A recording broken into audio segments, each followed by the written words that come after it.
İndi fikirlenen adam var, düşünen, fikirlenen beyin, sonra böyle bir nime üçün? Sen kandi söyü otupsan, sen kandi söyü bilesen, beçiler elinde.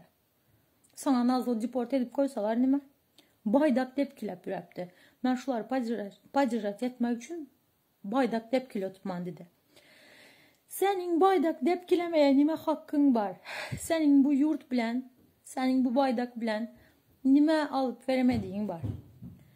Şimdi karınlar, adamlar, bu hareketler çelişkilemez mi? Bir taraftan sen prezidenta spasi baydasan, sağ olsun benim prezidentim, hemen problemini çözötensen, bir taraftan adamlara Türkmenistan barıp iç savaş çıkarmak için planlar edesen de talkaç edesen adamları, tamam mı?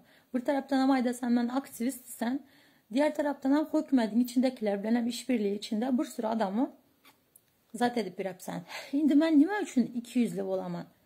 Sizlerin oyunuzlara gelmeyenim için mi? Hı?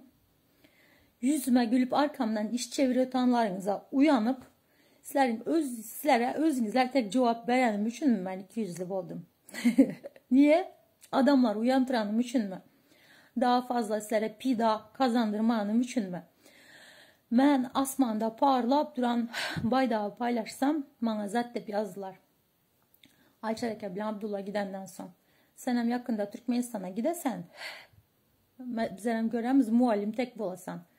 Havarımız var dep yazdılar. Ben Türkmenistan'a gitmedim. Bunların oyununa gelmedim. Ben dışarıda çıktım. Bunların planı olmadı. Tatar Ramazan oyunu bozdu. Şimdi ben 200'lü oldum mu? Ben hiç adam diyeyim, ben özleriniz fikirlerinler, tamam.